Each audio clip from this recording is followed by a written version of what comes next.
Shall we play a game? Why, yes, I believe we shall. Oh, I got a live one here.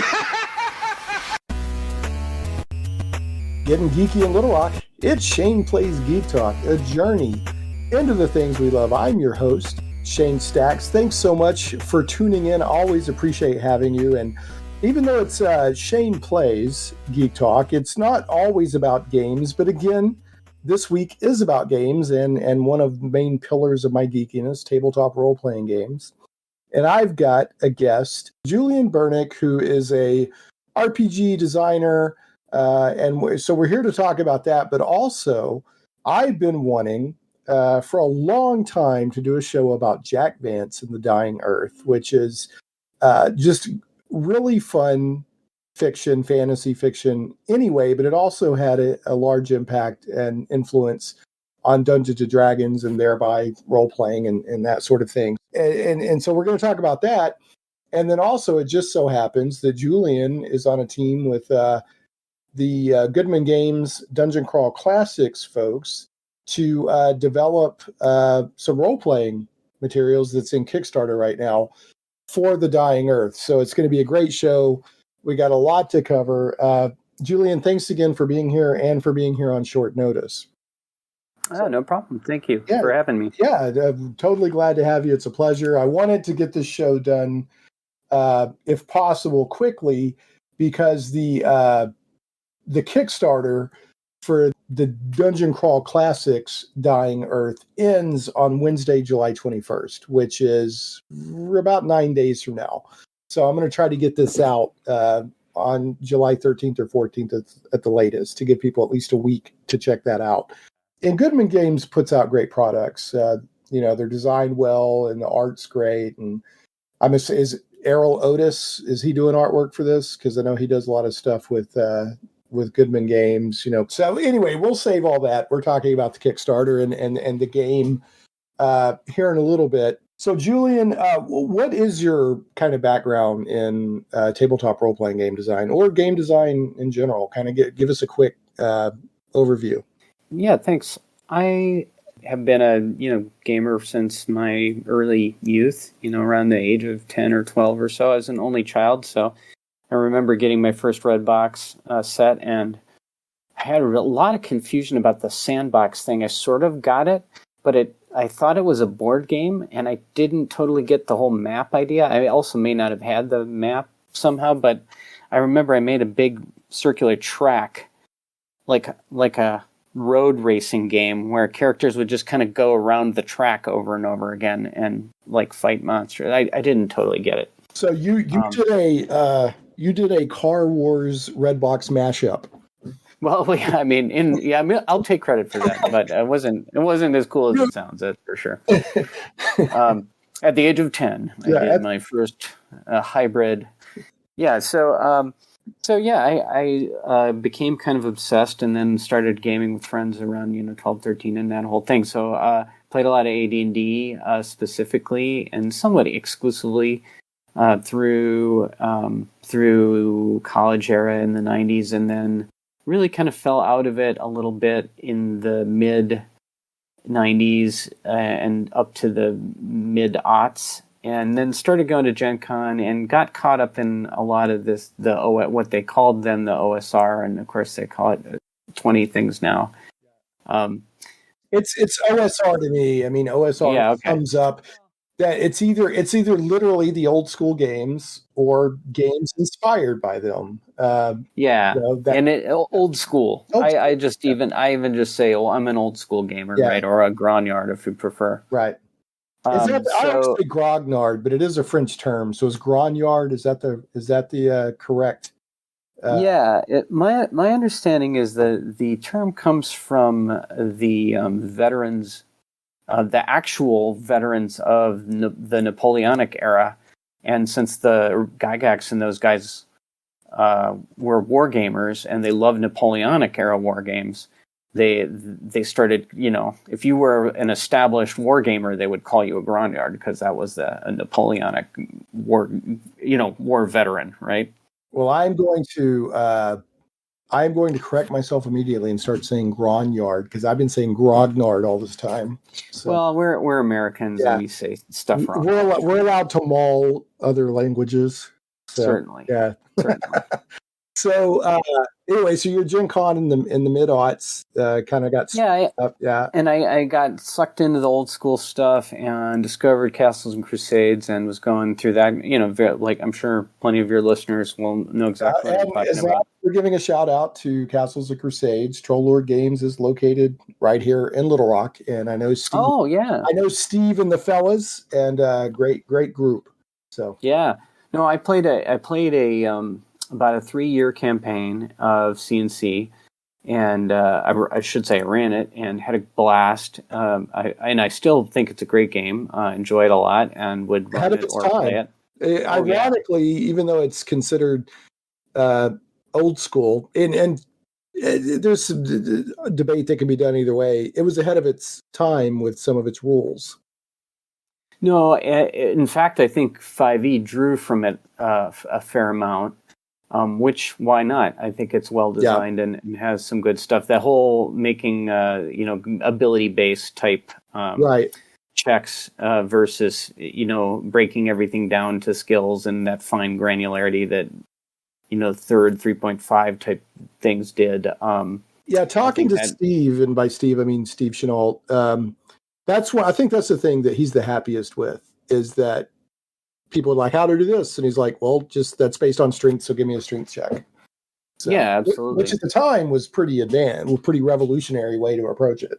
So, I mean, it's just the way we did it in the AD&D era, where we said, well, roll under your strength, right? But it had to come back in. It had to kind of come back in fashion, and then they also what I think the innovation was that they made it a roll high check, which was consistent with the way people had played third, so that you could kind of bring them in from the third and what was soon to become Pathfinder and stuff like that. Well, and I know we're not here to talk about Troll Lord, but as long as they came up, they were also one of the first, they were trendsetters. They jumped out there, one of the very first to jump on the OGL and see where they could go with it. So, but anyway, I just want to give them a little love, but we're here to talk about you and Goodman Games. So, anyway, so you played about a 3-year campaign of Castles Crusades. Yeah, no, I had a blast, and that's where I said, well, I'm never messing around with 3 and 3.5 and eventually Pathfinder again. I mean, that stuff is fine, so it has its partisans and it's all good, but not for me. I knew that I liked that slim down, streamlined. Let's roll a few dice. We're not going to look up the book stuff that much, et cetera, et cetera. So I knew that I liked that, and I was, Labyrinth Lord. I was looking at everything and trying to figure out what the next thing was. And at about that time, the Goodman Games, somehow I stumbled across the DCC RPG beta test rules, and it was just love at first sight. The art was great. The art was in the rules, and they were pretty complete at that time, but there are a few differences from what we know now. But so this was a 2012, 2010 or 11, I guess. Which in role-playing game terms was they've been around for a while. Yeah, and of course Goodman Games as a company had already established a real domain in old school gaming. So when Steven and Davis and those guys were putting out Siege Engine, they went a different way, which was using the 3.5 OGL to write old school games, kind of more around module design and adventure design, even though they were using 3.5, right?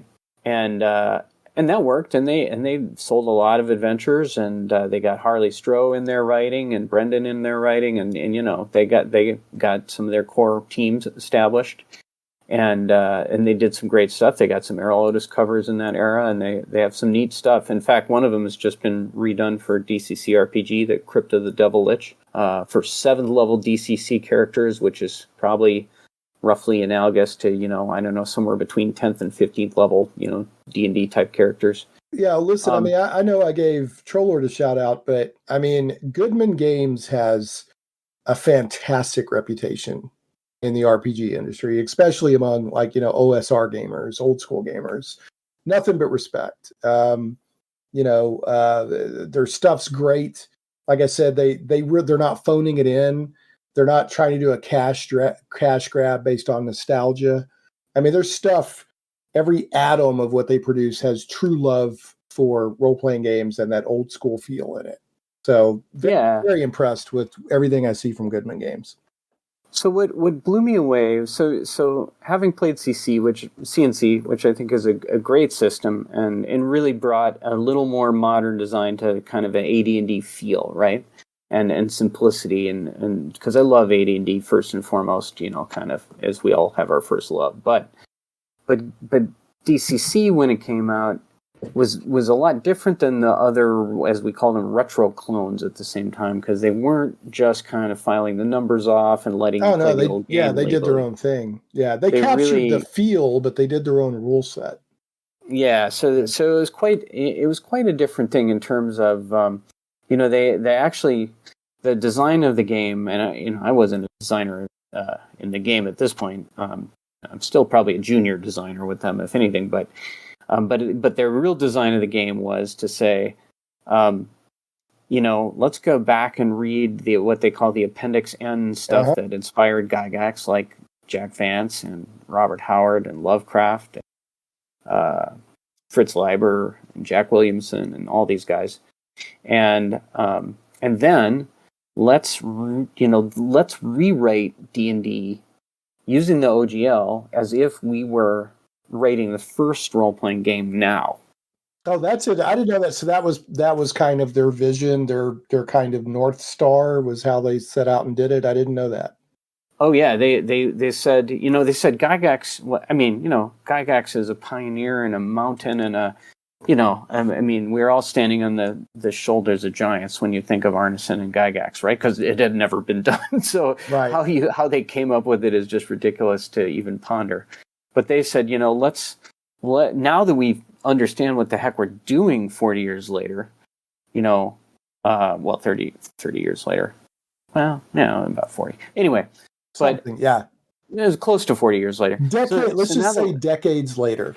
Decades later, we want to, we're going to go back to the source material that inspired D&D, and we're going to say, how do you apply modern gaming principles to that and try to avoid some of the pitfalls that, we know what was great about D&D looking back, and we also know where some of the dead ends were. How can we keep it fresh, be a fresh take? So they really tried to say, we're going to stay true to that foundational literature, and we're also not going to do the stuff that's not that foundational literature. So if you want, like a high fantasy, Dragonlance campaign, it may not be right for you because it's about Conan and Liber and, gritty thieves stabbing each other in alleys and Conan hanging on by his fingernails to the... And let me say, I love Dragonlance, but that wasn't the tone of the original. When he first came out, it was coming out of a different zeitgeist, if you will. It was a different... Yeah. Yeah, it was a different... Yeah. And I'm randomly picking on them. Yeah. I could pick on, Well, no, what you're saying is it's like Dragonlance is like the Star Wars of D&D. It's like this, high fantasy. I don't know. It's a different tone. That was the DCC choice is, hey, we want to, it's going to be sticking with the Conan and the Fawford and Mauser and the Dying Earth and more of its pulp. It's pulp roots. Let's be honest. 100%. Yeah. So we're basing the game on that, and I just loved it. I love that old literature, and the mechanics are around that so that, warriors can do crazy, fighting stunts. It's just built into the class as part of what you do every attack roll. With wizards, magic is crazy and unpredictable. With clerics, gods are fickle, and you can draw on their power and do miracles at first level, but they can also shut you off at first level quickly. And on and on and on. So we could have a whole couple shows talking about that. And in fact, I do have a podcast called Spellburn, where we break down DCC into tiny bits, and we're on episode 113. Yeah, let's. So it's Spellburn. Is it B-O-U-R-N-E? How do you say that? Spellburn. Spellburn. So just B-U-R-N. It's all one word. Spellburn. Okay. Yep. DCC podcast. Okay, I'll make sure to add that to the show notes. Yeah. So if people want, if listeners would like more info on DCC, of course, go out and buy the book, because the book is freaking amazing. The art in there is beautiful. Go look at it. Go to your friendly local game store and look at it, and you're going to want to buy it. And you may or may not decide that it's your cup of tea, but you're going to love having the book because the art is so phenomenal. And it's well written. It feels like looking through an old school. I mean, I love it. So even the stuff that's quote unquote new school design wise feels old school. So that's the Spellburn DCC podcast, Dungeon Crawl Classics, from Goodman Games. Now, who's on that podcast with you? I think you mentioned you had a couple other hosts there with you. Yeah, absolutely. So my co-hosts, well, it started out with Job Bittman, Judge Job Bittman, who is one of the writers for DCC originally, Judge Jim Wampler, who has been an old school designer and still is, and he did Mutant Crawl Classics, the sort of Gamma World-ish thing, offshoot of DCC, which is still going strong. And then Jeffrey Tadlock, who was a master judge who ran a live play podcast, I think called the Iron Tavern. And they were on it for about 40 episodes. And then right around that time, we sort of transitioned to a new team, which was myself and Judge Jen Brinkman. I think she preceded me by a couple episodes. And she is, at this point, the lead editor of the Dying Earth Project. She's one of our chief editors at Goodman. And then also Jeff Goad, who Jeff is is one of the main two guys who does the Appendix N podcast. So yeah, the Appendix N book club. Sorry. Yeah, I actually listen to that. I only have like 2 or 3 podcasts. I try to listen to every episode, and the Appendix N is one of them. So in fact, if you remember, you could tell, what did I do with it? I had it. Oh yeah, I picked up, because one of the recent guests would not stop raving about the Malazan Book of the Fallen by Stephen Erickson. So I picked up, I ordered that from Amazon, I think. So just because of that podcast. Yeah. So anyway. Yeah. So, and that's a great background. So of course, Jeff has run a lot of old school games and has run a ton of DCC, but he came from engagement with Appendix N, which is, right in the DNA of the game and what we're trying to do, right? So at any rate, if listeners are curious about more kind of core DCC and what it's all about and want to look at that, dive into Spellburn. It's free. It's everywhere. It's on Spotify. It's on Stitcher. And you can find them you can go to www.spellburn.com and much more is there. So is your tagline, "Get burned, but in a good way"? You can use that if you want. Yeah, thank you. We or not. Yeah, we don't. There used to be Jim Wampler had a thing about don't split the party. Yeah, he had some kind of. I would love to get Jim on the show. I'm going to reach out to him. I think I have on Facebook on North Texas RPG Con page or something. But I listen to Jim. One of the other podcasts I don't miss is the Safer Half. And Jim's on that, and I always enjoy his input. So, and I knew I was wanting to have him on for Mutant Crawl Classics. So, Jim is just one of the nicest guys around. I mean, smart as hell, great designer. Yeah, but also just one of the nicest folks you'll ever work with. He seems like it. That's what I hear. Oh, I got another tagline for you. Ready? We get burned, so you don't have to. Well, in DCC, you're supposed to get burned. So that random, unpredictable, crazy magic stuff is going to burn you sooner or later. So, that's the old school thing. Embrace it. Well, let me ask you this. And we're going to talk about Jack Vance. We're going to talk about the Dying Earth. But this is also, we're touching on DCC, Dungeon Crawl Classics. What is it about? And I'm asking from a neutral position. I'm not saying it's bad. I'm not saying it's good. I'm just curious from a design perspective. What was the thought behind having the unique dice for the bonuses and negative modifiers instead of just having modifiers on the dice rolls? So from a design perspective, what was the thought behind I think honestly, there's a little bit of marketing in there and a little bit of like, well, we want to do something different and establish it and stuff like that. But the more important thing and the cooler thing about it, if you think back, just like they were talking about, let's go back to 74 and try to put ourselves in, Gygax's shoes. I'm a fan of Vance. I'm a fan of Robert Howard and Lovecraft and so on and so forth. And, what was the amazement of that, seeing that game? It was, oh my God, here's a game, some kind of game with dice that references Robert Howard and Vance and aliens and, all that stuff.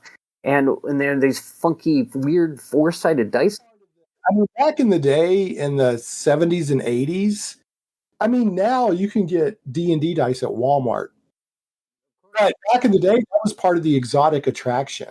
It was so to have that kind of discovery, that kind of joy, that wonder, we wanted to actually show people a 7-sider and make it part of their game. Show people a 24-sider and a 30-sider and say, hey, this is part of your game now. And just make it to give it that because that was and maybe it feels exotic to new players. I don't know, but. To me, it feels like the D&D and role-playing games and the funny dice have been baked enough into pop culture that they don't seem as exotic anymore. Oh yeah, I mean, as just regular D&D dice, they're pretty standard these days. But I've never actually used or seen a 7-sider before. So I will say, from a marketing perspective, it's smart because I did remember that very clearly. I played a funnel DCC game at a convention, and the dice were like, you can't forget that. Yeah, exactly. You're like, oh, those are very, very unique. So it's like I do plus or what, and the I guess it's a judge, not a game master. Was like, no, don't worry about that. Just use this dice. That represents that you have a modifier. So yeah, exactly. Yeah, exactly. So think in terms of that how you would have felt to belly up to the table at Gen Con, not having any clue what you're doing in 78 or something, and they're throwing these funky, weird 4-siders and 8-siders at you and stuff. I mean, we wanted to recapture a little bit of that. So I guess I can get behind that. So it's not so much that, hey, we couldn't have done this a different way mathematically, but to capture that exotic back in the quote unquote primal days of, role playing, they wanted to have that. So I could see that. I could see that with those guys. Honestly, having done it for now, played a lot of DCC for about 10 years. I rather not do the math, and I'd rather pick the dice. Okay, fair enough. I mean, it is. I didn't worry about it at the time, but it's actually a little smoother and easier. No, just use this one. And grab the 24. And in DCC terms, or MCC, I guess, as well, it's called the dice chain, right? You go up and down the dice chain. Yeah, correct. Okay. So when did you actually get into RPG design? Like what have you worked on? So I'm going to do the 30-second version of that. So, okay. So I was an Uber fan from the very beginning, got the beta rules, got really deep in it and loved it. Started playing it, hanging out on G+, the old G+ community, which for DCC was sensational. I personally miss G+. Oh yeah. No, and we had a really great community there. So sort of just became a big super fan member and went to Gen Con every year, met everybody, and played and ran DCC games and so on. And then eventually, to make a long story short, I started to bug Joseph about wanting to write adventures because I am a writer and have writing background. And you are, so I believe you have a book, or is it long form poetry? A book of long form poetry? Yeah, I published a couple of years, just last year, really, a poem. My background's in poetry, actually, and but don't get scared. I did write sort of an Appendix N long poem. It's sort of a gothic romance, that has sort of mystery and maybe even Lovecraftian elements a little bit. And it's a little goofy, hopefully in a funny and fun way, and a little horrible at the same time. So that's called Castle Bash. Okay. And it's of course my name, Julian Bernick, and you could search Castle Bash and Julian Bernick on Amazon or wherever good books are sold.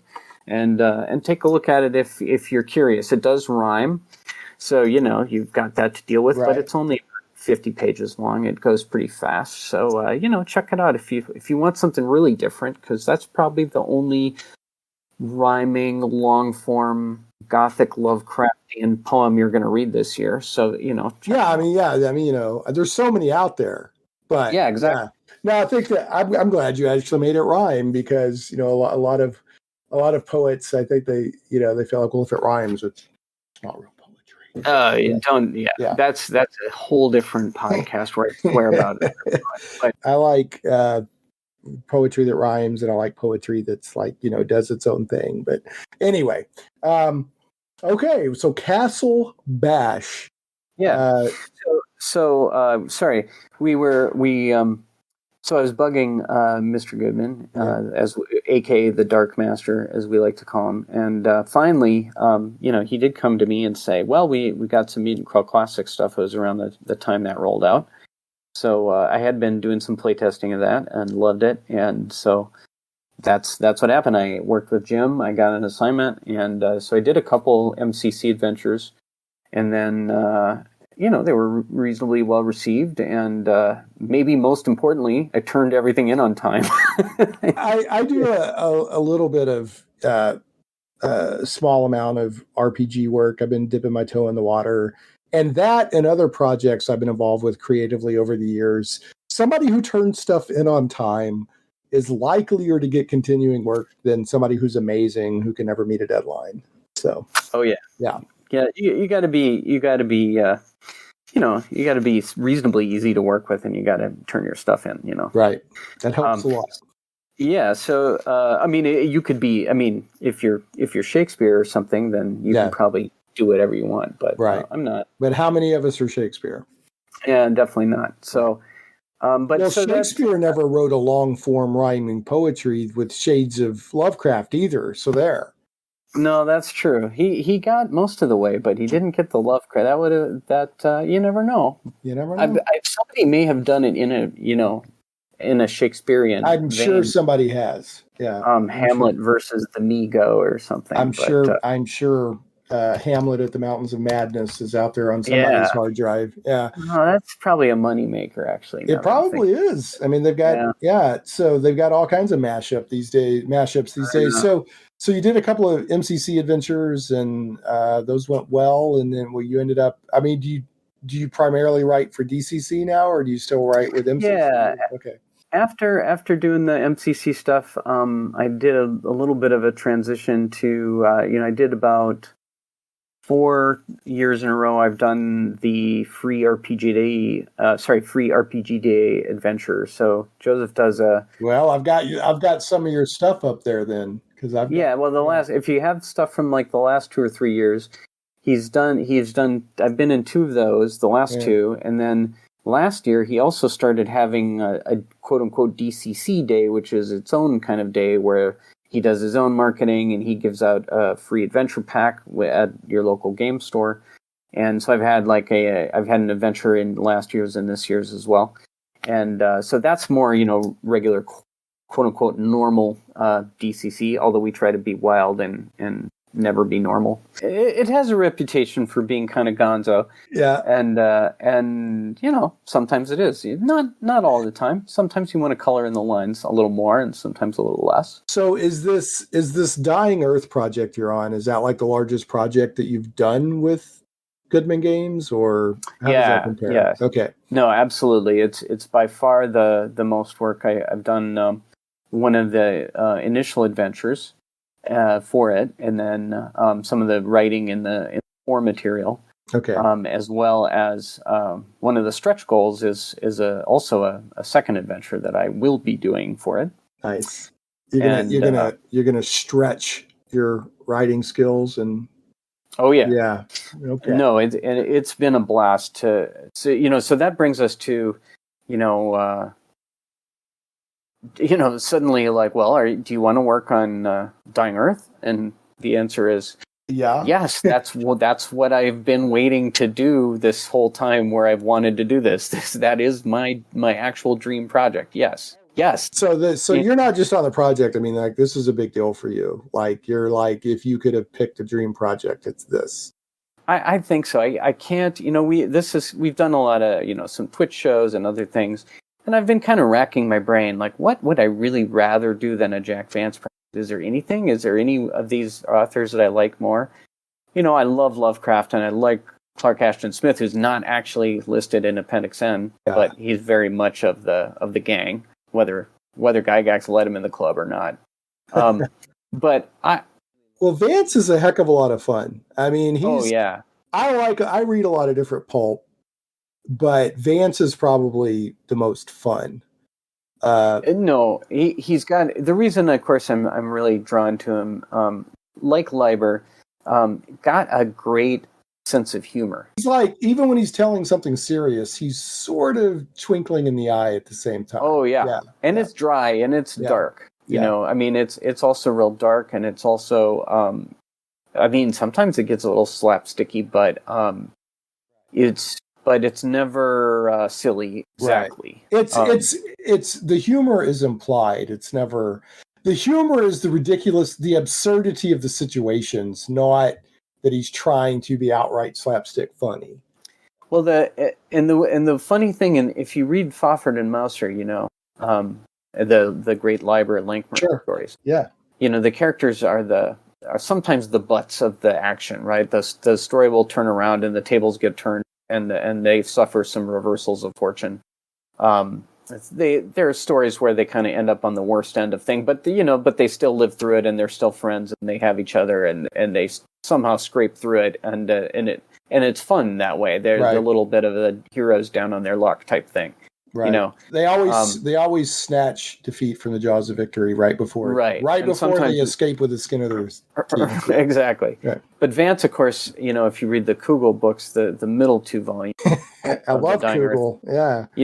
That's just a never-ending swing up and down. Undergoing every humiliation possible, and then turning the tables and escaping and doing in his adversary, but then landing right back in the soup again. Kugel has great highs and great lows. So was there anything you wanted to add to your RPG work?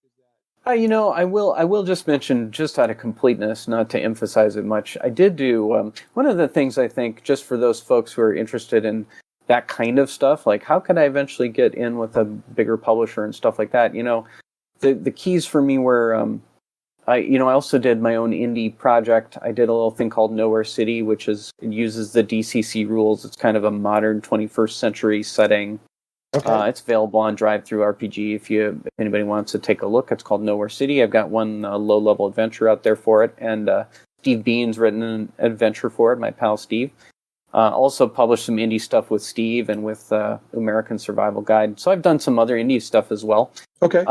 But, when you do that stuff before you get to the bigger guys, it also gives you some credibility, and that was kind of an important thing to show people who might be interested, like, hey, I can start something, do it, and finish it. Yeah. Because that's they like to see that. Yeah. But anyway, Nowhere City, if you want something that's really like a different twist on C&D in general, you can check it out. It's pretty odd, and modern, and also pretty dark streak in it. So if you like that, it's a little horror action DCC take. But let's go to Vance. So let's talk about Jack Vance. So I'll tell you quickly, even though I've played D&D forever and I knew about Appendix N and I'd read some pulp fiction and stuff like that and enjoyed it, Jack Vance was off my radar until 7-8 years ago. I was watching an interview with one of the Baldur's Gate developers. Baldur's Gate video game, based on D&D. Yeah, of course. And the developer used this term called Vancian magic. Right. And I went, what the heck is Vance? Because he was saying that the system of magic in D&D was Vancian. And I was like, what in the world? So I went and looked it up, which turned me on to Jack Vance, which turned me on to The Dying Earth. So I ordered The Dying Earth and read it, and I went, yep, that is the classic D&D magic system right there. I mean, and Gary Gygax makes no bones about it. Right. He he effuses praise for Jack Vance. A couple of the Eyes of the Overworld and the Dying Earth saga is mentioned in Appendix N. He even highlights again in Appendix N. He calls out, after he has the list of all the authors, he calls out Jack Vance again as one of the authors that had a big influence on D&D. And I've got an essay here. He wrote it it says for article for Profantasy, but I think what this was an article for the Pelgrane Press version of The Dying Earth, where he wrote it in 2001, and he goes into depth onto Jack Vance's contributions and influences to Dungeons and Dragons, and also mentions that he asked Jack Vance's permission, and Jack Vance said yes. So, but anyway, the magic system where you can only do so many spells a day, you have to memorize them, and when you cast them, they're gone. Straight up Jack Vance. Indeed. Yeah, indeed. And there's other influences as well that this essay goes into, but that's probably the big one. And then when you read Jack Vance, a lot, especially the short stories, a lot of the spells that are used feel very D&D. So, but The Dying Earth by Jack Vance is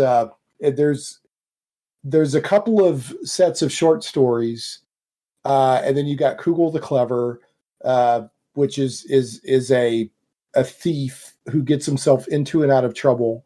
Kugel is both a likable and a detestable character at the same time. But at the end of the day, you can't help kind of liking him. But he's your wandering, naughty thief, is basically what Kugel is, and he's too smart for his own good sometimes. Smart but not wise, I guess, is how I would describe Kugel. But The Dying Earth is actually, it's a fantasy set of. There's a couple of novels, the Kugel stuff, and then you've got a lot of short stories and things like that. But it's actually set, they call it The Dying Earth because it's at the end of things when the sun is this big orange thing. And so, civilizations have rose and fallen, but there's magic and all. So it's not set back in some never land. It's supposedly the future of the earth. And that's why it's called The Dying Earth. But it's not sci-fi. There's a few sci-fi elements in it, but I would say it's very Pulp Fiction fantasy. How would you describe it? I think that's fair. That there's definite elements of sci-fi, especially in that first book. Yeah, but they kind of slack off towards the end. In Rialto, you don't feel that much, but at the same time. Particularly in Rialto, there's aliens who have come and lived on Earth for millions of years or tens of thousands of years or whatever, who are stuck there and now inhabitants of Earth, and they don't really get into the star travel, but that is a thing that happened, And then at one point they take the floating palace out in the stars and cross galaxies and go to the end of the universe. I mean, and it's kind of more fantasy star travel than sci-fi. It's hardly hard science, but at the same time, it has that, anytime you get in a spaceship, it's kind of science fiction. Yeah, no, there's science fiction sprinkled into it, but the whole tone of it feels more fantasy. It's got it's got a fantasy pulpish kind of feel. Yeah. So I love Vance, and I started reading about 15 years ago. I think Leoness was my first thing, and then Dying Earth, and since I've read a lot of his stuff, everything I can get my hands on, basically. And but I think that I love other stuff, maybe just as much in other ways. But I would say that The Dying Earth is his craziest, most wildly imaginative, probably his funniest work. For sure. To use a word that you used earlier talking about DCC, The Dying Earth is gonzo. Yeah. It is, but it never... It's interesting to use that word because, I would hesitate a little. It really meets... If you define gonzo and you talk about Dying Earth, it sure is, right? But somehow everything in Dying Earth is in its place. And it has an internal consistency. Yeah, and it has his rigorous, elegant style, even though it's so wild and the imaginative leaps are so wild. But I mean, in Gonzo, you feel kind of like anything can happen, and Jack Vance, you don't always feel like anything can happen, but then to hell with you anyway. Around the corner, anything does happen. I mean, it has, considering how crazy it is.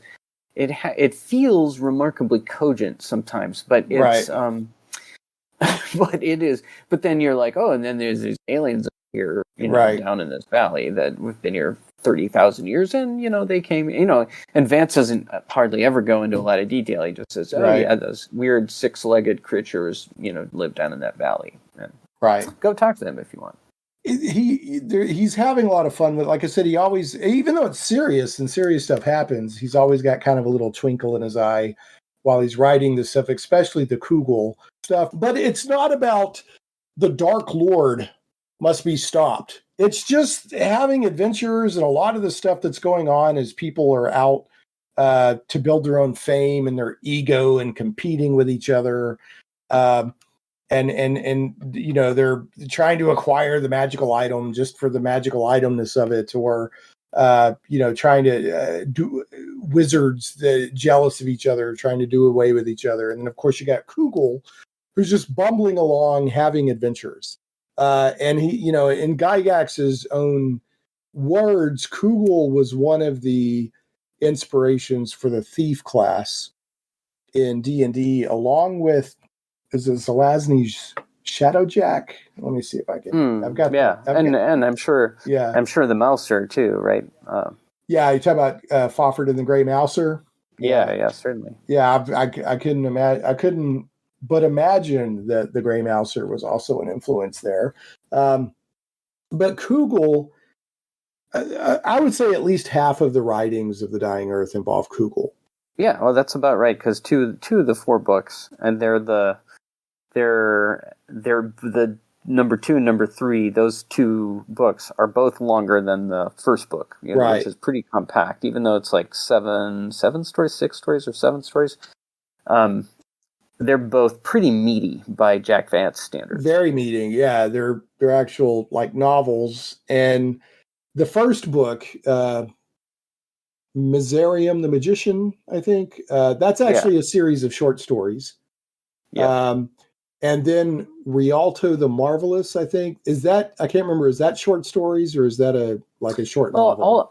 All of the books are kind of episodic. Yeah. Even the Kugel books that kind of are arranged around a plot, a fairly simple plot of, in the first book, he gets in bad with a sorcerer and the guy sends him across the world and tells him to get something and bring it back to him, right? And then, so that's the plot. It's not any more complicated than that. But of course, he has adventure after adventure after adventure and crazy stuff happening over and over to him as he tries to work his way back to the sorcerer, who, by the way, he's not very happy with at that point, right? Right. And then the third book is funny. Even as I think about how the second book ends and the third book begins, I start laughing a little because it's pretty funny. But the third book essentially kind of repeats it. He takes a different route, but of course, at this point, he's really pissed off. Right. And he's trying to get back to, because at the beginning of The Eyes of the Overworld, he like you said, he ticks off a magician who sends him like to the other side of the earth or something, and he's trying to get back.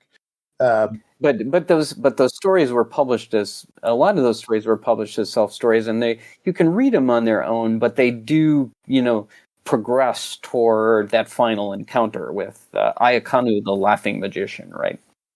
Right. In both books, actually. So they definitely go somewhere. So you can sort of say, more than like the first book, you'd say that either one of those is kind of a novel.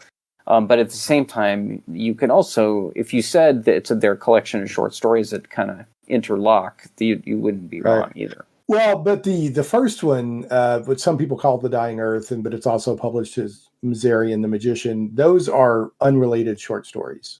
They're just all set in The Dying Earth, right? Yeah, the first 2 or 3 are a little have a little more related, but not. But yeah, I mean, they're not tightly linked at all. No. Yeah, they're all worth reading. Kugel, like I said, you were laughing. Kugel, he does some really amazing stuff, and he also does some really, really stupid stuff. Yeah. And he's the very definition of a protagonist, because he's not really a hero, but he's the hero of his own story. Yes. And he's Loki-ish in this way. And I don't mean like Loki in the Marvel Cinematic Universe sense. Okay. And I like the Marvel Cinematic Universe. I'm not dissing on it. But if you read the original mythology, like I recommend Neil Gaiman's Norse mythology. Norse mythology he sort of fictionalizes, but he uses the original myths, writes it like fiction. Or if you go dig back into the original Norse mythology, Loki was amazing at getting himself and others out of trouble. Like amazing, but he was also usually the cause of the trouble in the first place. Yeah, and indeed. And that's very Kugel. So yeah, and in fact, so of course, like what you were saying earlier about Kugel being kind of one of the main inspirations for the Thief, totally true. And of course, when they wrote DCC 10 years ago, they wrote a Thief class, and the Thief has luck. Has a luck die that he can spend luck points, because DCC has a luck score, just like strength, intelligence, wisdom, and so forth. You have a luck score, and you can spend luck points to alter the dice, to add to your die rolls and stuff. But they're very precious. They're hard to regain, and most classes can't get them back very easily, and so on.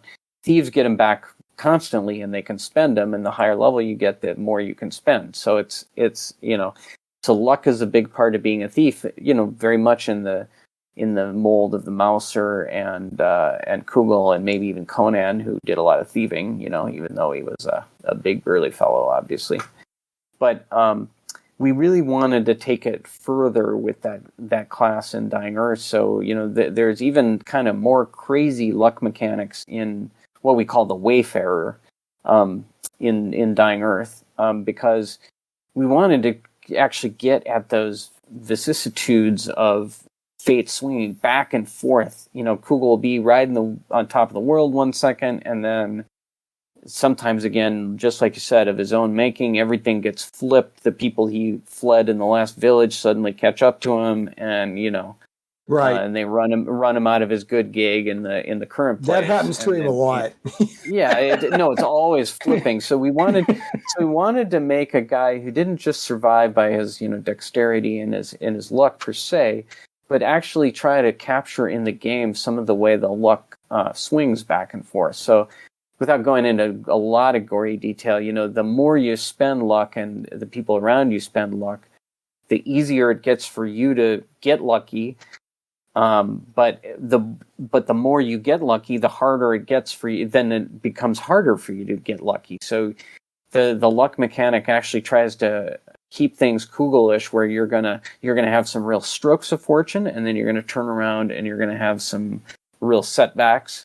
And possibly affecting the luck of your party members as well, because that'd be pretty Vancey. Guys who travel together in the Dying Earth were not always great friends and stalwart allies. Of not course. At all. Yeah, there is a, like I said, it's a very pulp. I don't know how to explain it. It's a very pulp sensibility that that it's not these days of high honor. And we can say it's pre-Tolkien, right? Yeah, it's pre-Tolkien for sure. Yeah, it doesn't have that kind of high fantasy or noble races, and again, I love Tolkien. There's nothing wrong with that. But Jack Vance is just a completely different type of approach. I was trying to find Gary Gygax's description of it here. He describes it as it's a marvelous, dark, far future world setting The Earth is no longer our world, just as the sun is no longer the old soul we see. It is a planet so ancient that its earlier history has been lost and forgotten. But you only get little teases of its history. That's not the point, when you're reading this stuff. So he said the dying Earth is a perfect place for a sophisticated, whimsical, and I think whimsical captures it probably even more than Gonzo. Yeah, I think that is maybe the word I'd go with, and it's not because Gonzo is not correct. It's because whimsical is more of a Jack Vancian word, right? And the language in the books is really important, right?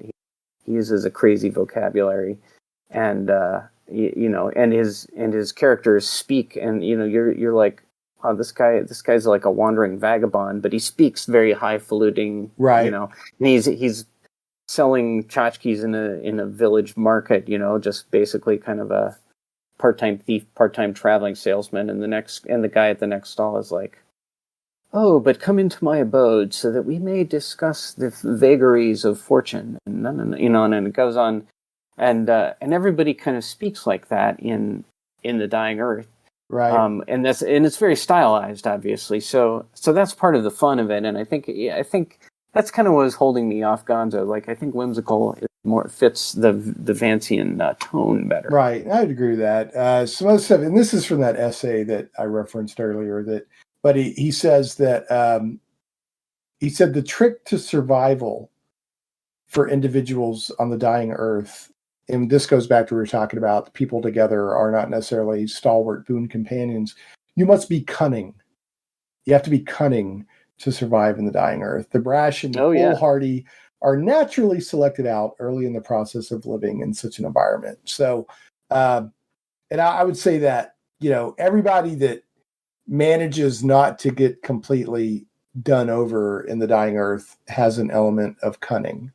Yeah. Probably true. True. If you try to trust your fellow man, it's probably not going to go well for you if you're trying to adventure anyway.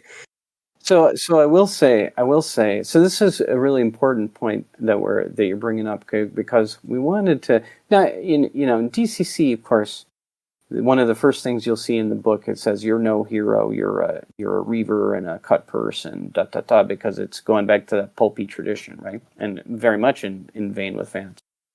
And when we're writing those adventures, I know in mine, I wanted to give some opportunities to sow a little discord and that kind of stuff. But there are some mechanics that also can maybe encourage a little PvP type thing. Yeah. But at the same time, that's an option, right? So if your table is not right for that, if that's not right for your table, that's totally okay, right? We know that not everybody's going to want to dive into that right off the bat. Maybe they'll get comfortable and they will want to play that way. Maybe they will never get there. But you can, if you have a very traditional kind of collaborative style, we're all one gang against dragon and that kind of stuff, you can definitely go in there and play DCC that way. You can play DCC Dying Earth that way. So we're given those. It's not that we're necessarily forcing that play style on people, but certainly in my work there, and I think in the mechanics support it. It assumes that people have to be cunning to survive, and you probably, like Kugel, you've done some pretty reprehensible stuff to have survived as an adventurer for a while. Yeah, Kugel is, like, again, Kugel's a protagonist. He's not the personification of evil by any means, but he is. He's out to save his own skin. We'll just put it that way. Yeah, I mean, he does some pretty. I will say, when I reread the books, I'm sometimes still shocked by, he does some pretty awful stuff. I think, and I think sometimes it's a little shocking, and then also, sometimes it's also, it's of its time, and it's not very modern. It's of its time. It's definitely of its time. So partially, it's not very politically correct, especially with some gender stuff and stuff like that. But so that's what it is. I don't turn a blind eye, and I don't apologize for it. It's of its time, and it is what it is. But But putting aside that stuff, Cool's still a pretty awful person in a lot of ways. But what's engaging about him is that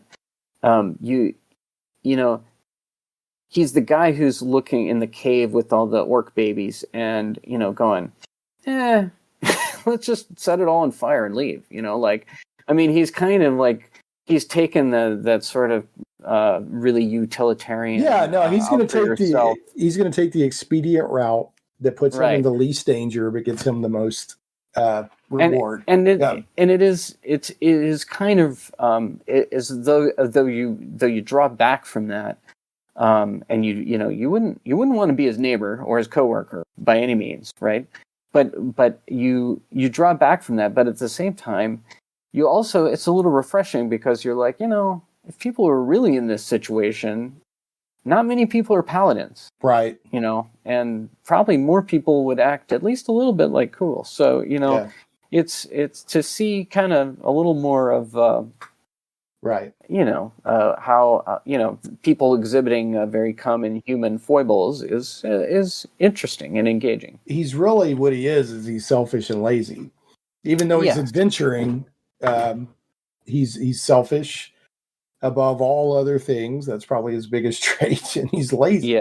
But he also happens to adventure. So, and he's greedy. He's very greedy. Yeah, he's selfish, greedy, and lazy. Yeah, I put lazy third. And smart. He's smart. So, so you said something earlier that was very interesting to me. What you said that a dream project would be Jack Vance, Dying Earth. Now, what is it about the Dying Earth that you love above, like all other all other Pulp Fiction or whatever that you'd want to work on? So, what is Jack Vance? Why is it important to you? A great question. And if I had to sum it up in 2 or 3 elements, I would say, I guess we've kind of touched on all of them, but I would say. First of all, just the craziness, the wildness of the imagination, the whimsicalness of I'm at the end of, it's millions of years in the future. And even though it looks like a fantasy world, not only can anything happen, but almost everything probably has happened, right? I mean, there's far-flung space travel and time travel in the last book that we haven't even touched on. That's about Rialto, the archmagician, and stuff like that. So, it's just the wildness of it. It is, I love that.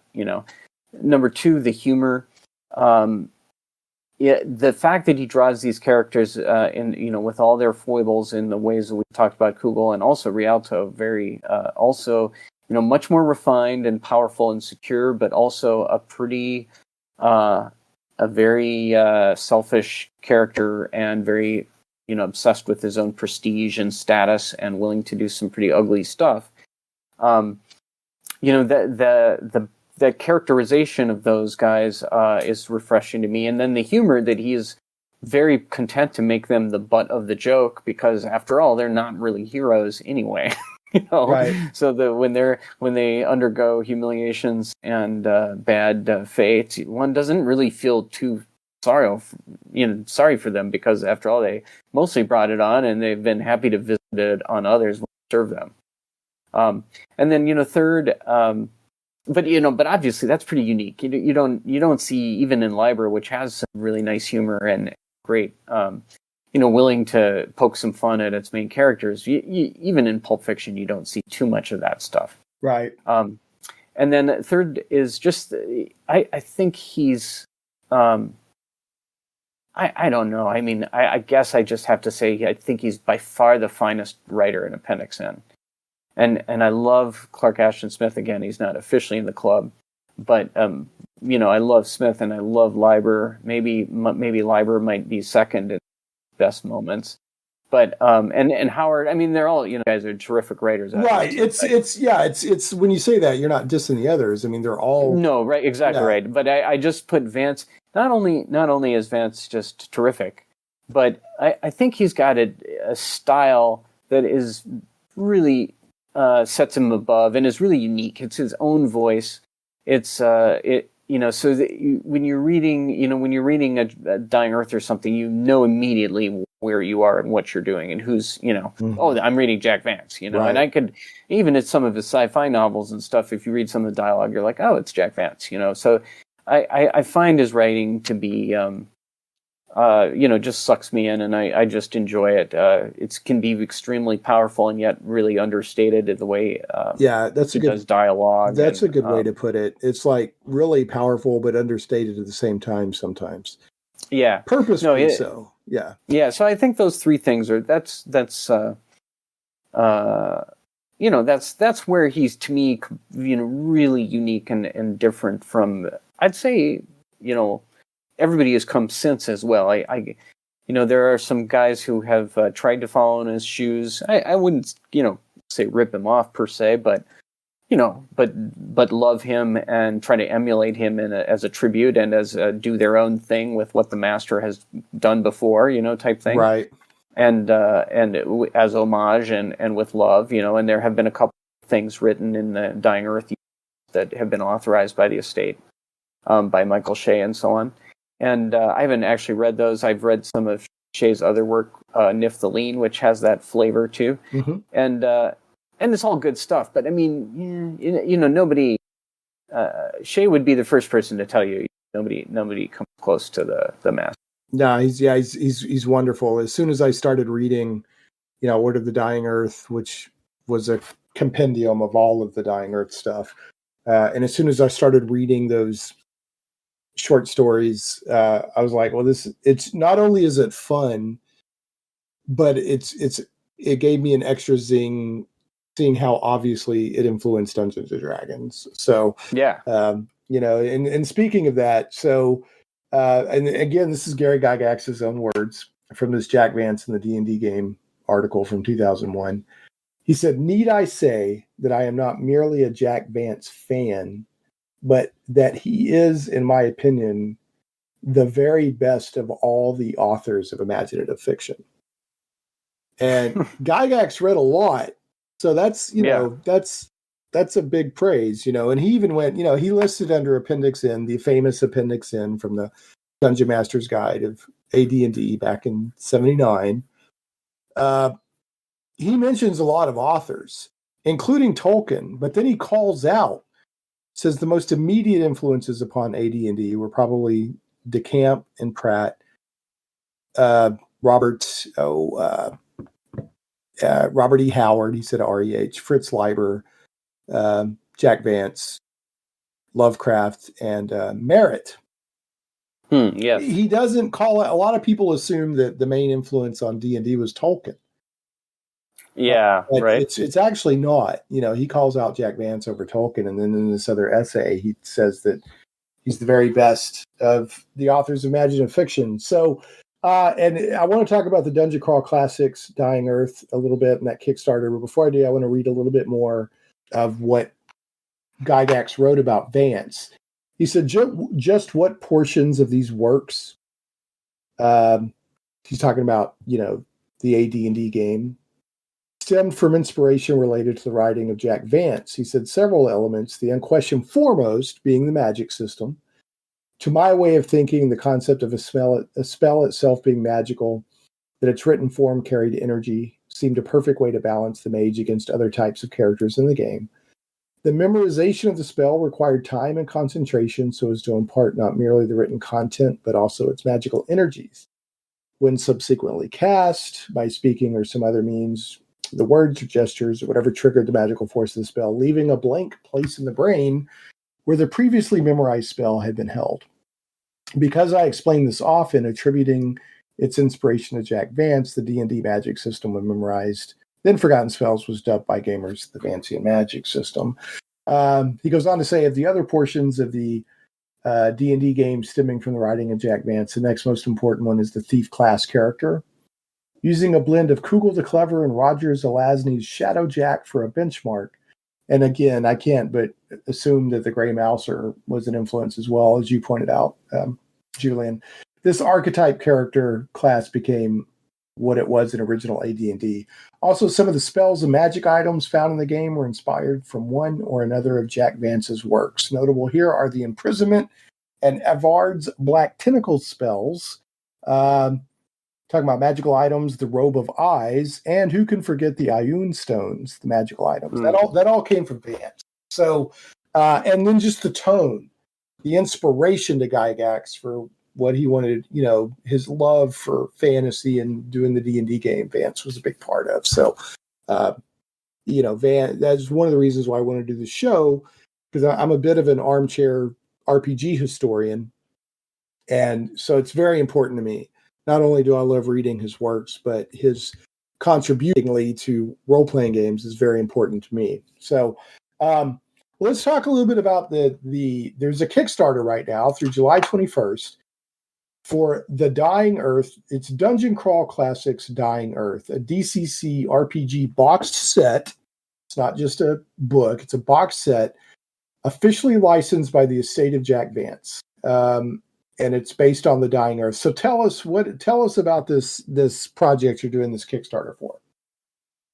Yeah, so it is a box set. So if people are familiar with the Lankmar box set that we did a few years ago for DCC RPG, it's not like that in terms of its content and rules, because The Dying Earth is very different, of course, but the product would be somewhat similar to that in that it's going to have 3 booklets about the setting and about the new classes. It's got 40 new spells, which in DCC is a big deal, because spells have a variability to them. Depending on how you roll the dice, you get a different result.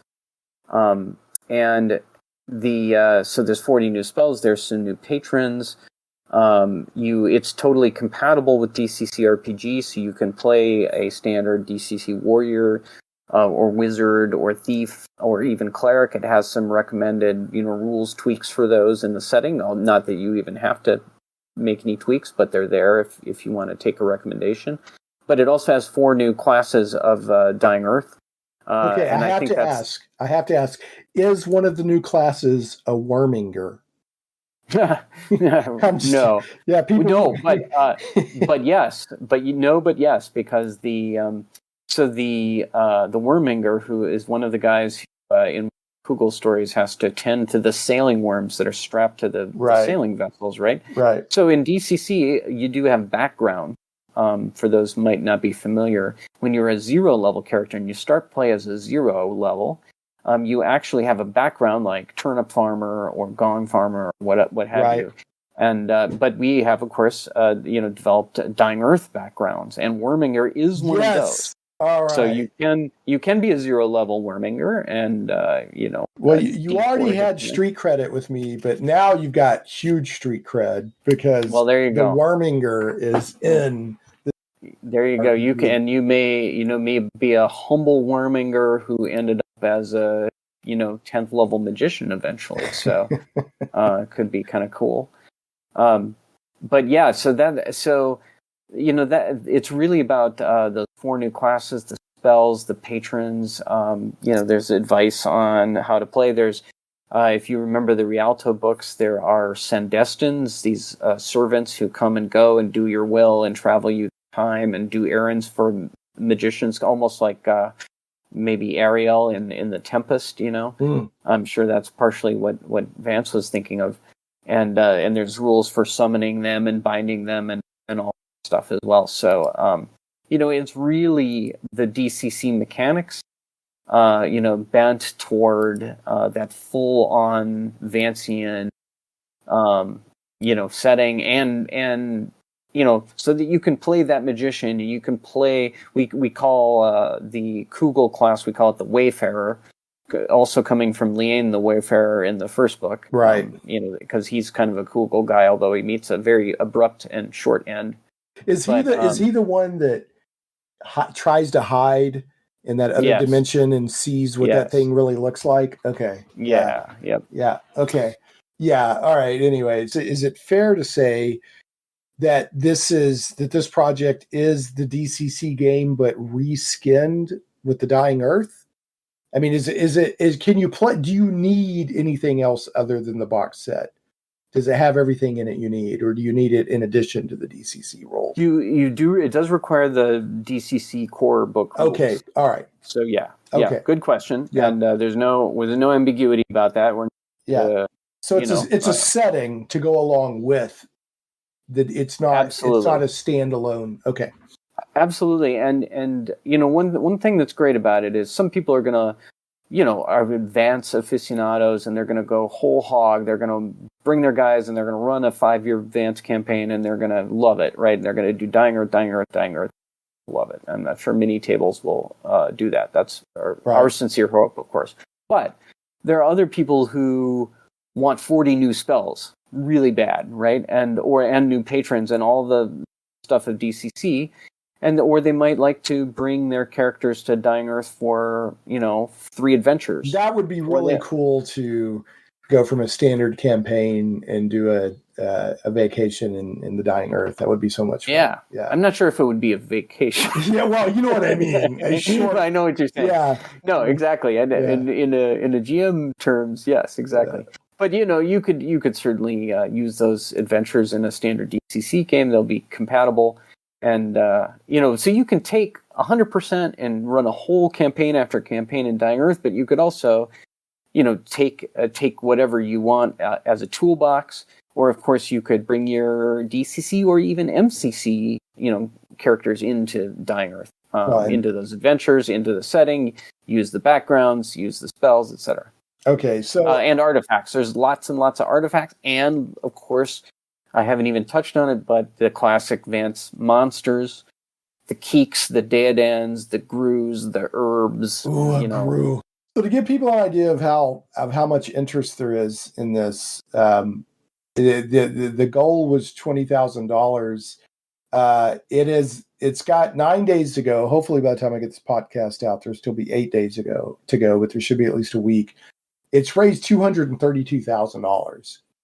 Yeah. So, people trust Goodman. Plus, there's a lot of interest in Jack Vance and the Dying Earth. So this is a great peanut butter meeting the chocolate moment where, 2 cool things are coming together for a cool product. So, and there's already been, you've already met, I think, all the requirements for, looks like 6 stretch goals.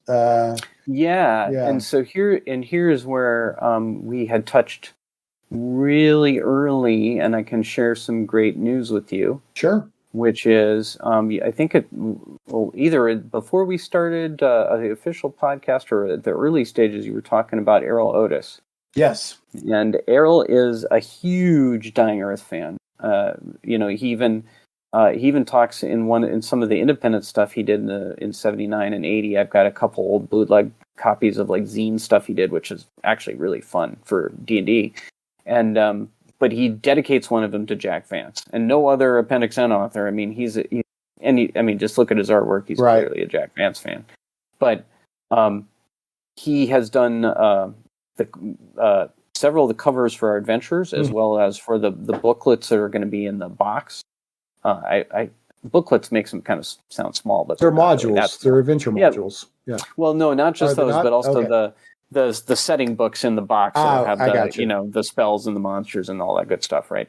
You get basically kind of like a player's handbook and kind of like a It's kind of a exactly. It's kind of a three booklet set of the setting material. Then there's the class material. Then the spells and the artifacts and the monsters and that kind of stuff. So it's definitely kind of some one for the players and 2 for the judge type thing. But anyway, Errol has done a lot of that stuff for us, and as you mentioned, things really took off. And been a terrific response. I think, there's actually been some, cool Vance stuff out there, and I certainly won't say anything bad about it, but I think just the love, the passion that Vance fans have is still kind of underserved just by virtue of, I have to agree with that as big of as much people as love Vance and his works, he's not as well known as I would expect outside of the core fans. Do you know what I'm saying? Like I would have. Oh no, for sure. Yeah. I mean, there's never been a Dying Earth movie starring Arnold Schwarzenegger. Which is why I want. I've been wanting to do a Jack Vance show for a while because he's, people, regardless of his influence on D&D and everything, he's really fun to read.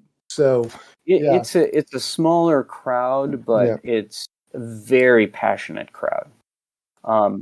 Look at that! Look at the money the Kickstarter's already done.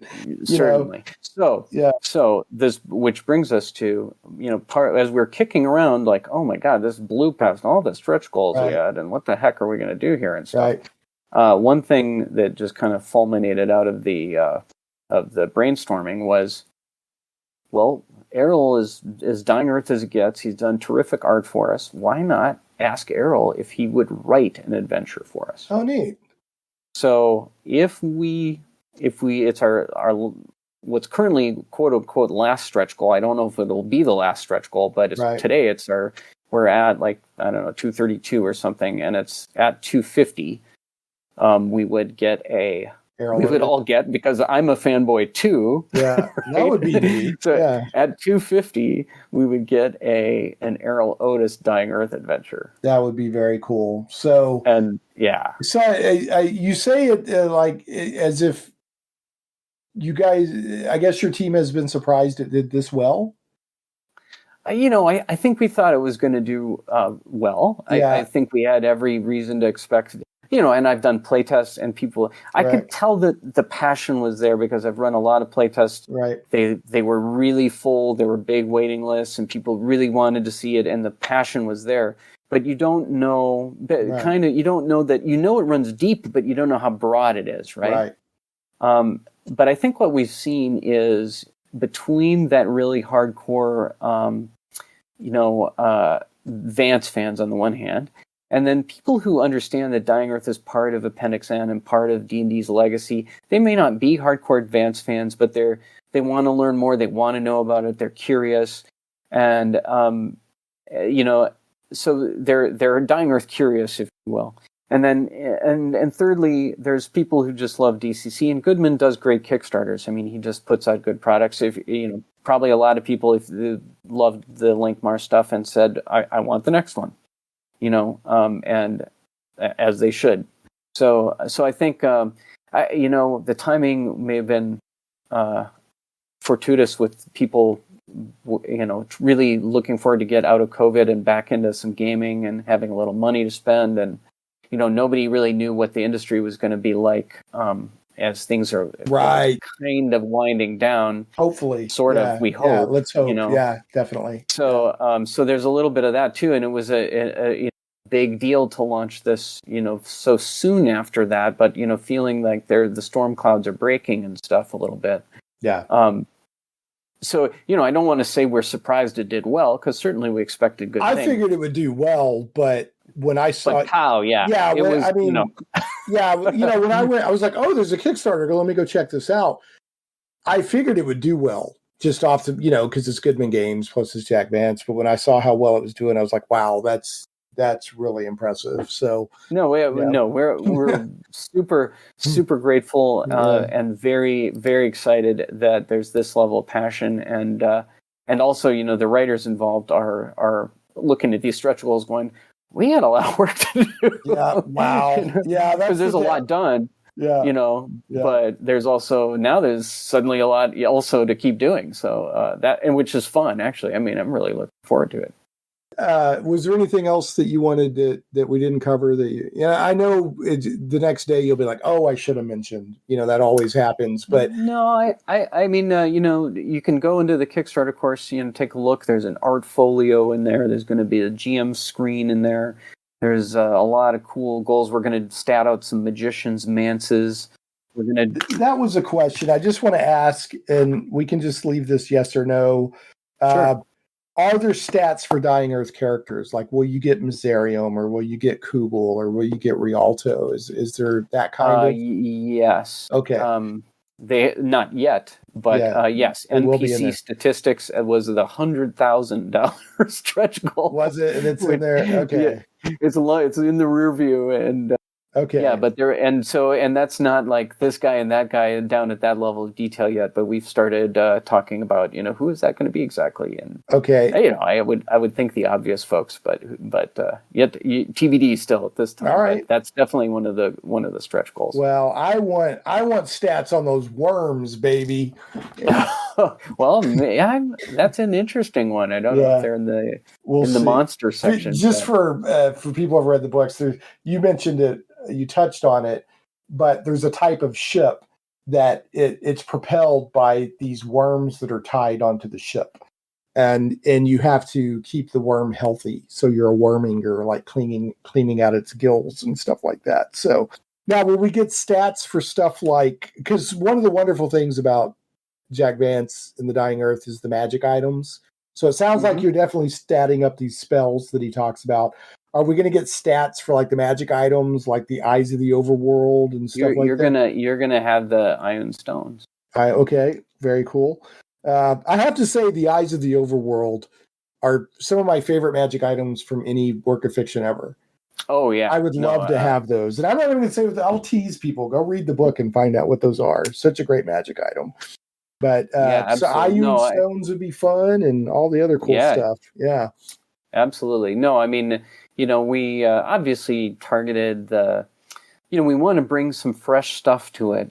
So keep people surprised and enjoying stuff. We're not going to just regurgitate all the stories, but certainly trying to hit the the NPCs that the monsters that those artifacts, the spells that you've heard about, the excellent prismatic spray, and Luke Weiler's dismal itch, and those types of things that Cool and Rialto and others talk about. Yeah, all that stuff. All right, and so let's finish on this. Just give a shout out to your team. The lead developer on the project is Mark Bruner, along with authors Julian Bernick. That name sounds familiar. Bob Brinkman. Shout out to Bob for putting us in touch, by the way. Thank you, Bob. Thanks, Bob. Terry Olson, along with additional writing contributions by Michael Curtis, John Hook, Brendan LaSalle, and Harley Stroh. And lead project artist is Doug Kovacs, with additional cover contributions by Errol Otis, Russ Nicholson, and San Julian. Lead project editor is Jen Brinkman. So, got to do this to you, Julian. It's a tradition on the show. I have to end with a bad joke of the week. Okay. I like bad jokes. Yeah, bad is the key term here. All right, so here we go. Why did the shark cross the reef? Oh, to get to the other tide? Darn it. Oh, nice. I was supposed to get it. Okay, now I have to pick out another one. All right, now I have to pick up another one. All right, hold on a second. Oh, you weren't supposed to do that. It's good that you did, though. I have nothing. No, I like awful jokes. So yeah, you may have picked the wrong Huckleberry here. Oh no, I'm not sure. All right, why couldn't the bike stand up on its own?